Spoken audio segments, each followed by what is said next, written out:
Assalamualaikum warahmatullahi wabarakatuh. Pada kesempatan kali ini kita akan membahas mengenai gizi seimbang. Nah, sudah pada tahu belum nih kalau 4 sehat 5 sempurna sudah diganti menjadi gizi seimbang loh.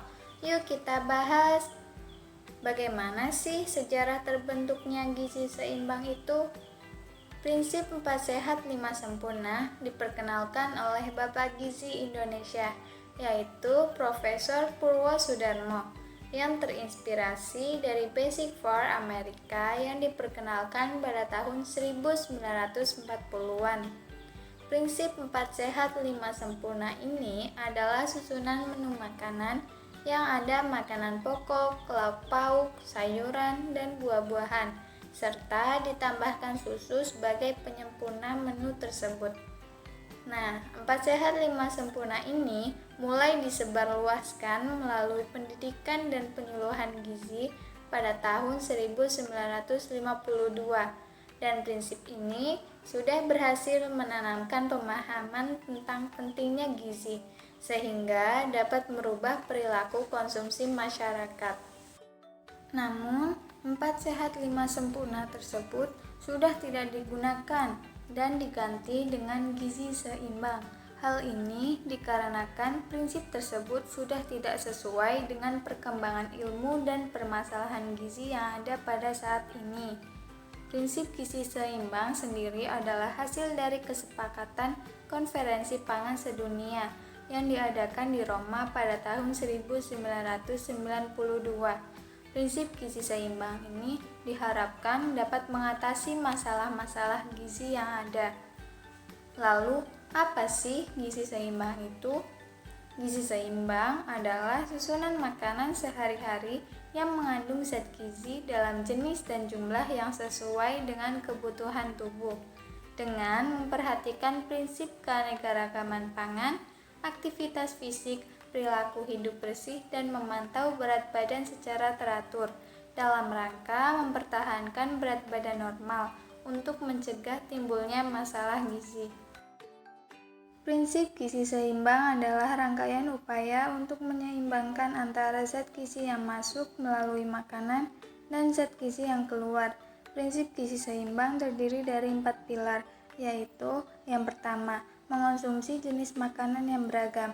Kedua, menerapkan pola hidup bersih dan sehat. Yang ketiga, melakukan aktivitas fisik. Dan yang terakhir, memantau berat badan secara teratur. Untuk lebih jelasnya, kita bahas 4 pilar tersebut secara rinci yuk. Pilar gizi seimbang yang pertama adalah mengonsumsi jenis makanan yang beragam. Di sini terdapat gambar tumpeng gizi seimbang. Dalam tumpeng tersebut, makanan yang dianjurkan untuk dikonsumsi yaitu makanan pokok 3-4 porsi per hari, buah sebanyak 2-3 porsi per hari, sayuran sebanyak 3-4 porsi per hari, lauk nabati dan lauk hewani sebanyak 2-4 porsi per hari, mengonsumsi gula maksimal 4 sendok makan per hari, garam maksimal 1 sendok teh per hari, dan minyak maksimal 5 sendok makan per hari, serta air putih sekitar 8 gelas per hari. Selain jenis makanan, kita juga harus memperhatikan jumlah atau porsi dalam satu kali makan. Nah, di sini terdapat gambar isi piringku.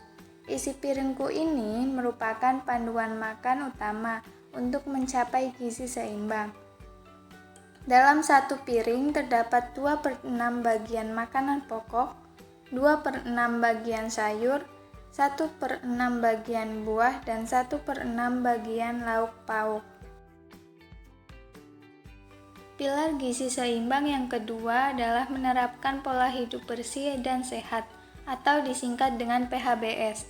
PHBS bertujuan untuk meningkatkan, memelihara, dan melindungi kesehatan setiap orang, baik secara fisik, mental, spiritual, maupun sosial. Kebiasaan hidup tidak bersih akan beresiko terserang penyakit infeksi. Nah, penyakit infeksi adalah salah satu faktor yang dapat mempengaruhi status gizi seseorang. Orang yang menderita penyakit infeksi, nafsu makannya akan turun. Padahal tubuh penderita membutuhkan asupan zat gizi yang lebih banyak untuk meningkatkan metabolisme tubuh. Pilar gizi yang ketiga adalah melakukan aktivitas fisik. Beberapa contoh aktivitas fisik yang dapat dilakukan, seperti lari, bersepeda, berenang, bulu tangkis, basket, senam aerobik, yoga, naik turun tangga, dan masih banyak lagi.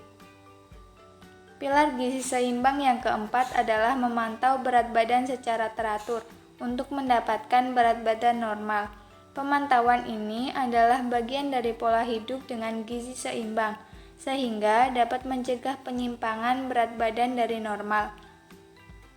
Dan jika terjadi penyimpangan, dapat segera diambil langkah-langkah pencegahan dan penanganannya. Cukup sekian, terima kasih. Wassalamualaikum warahmatullahi wabarakatuh.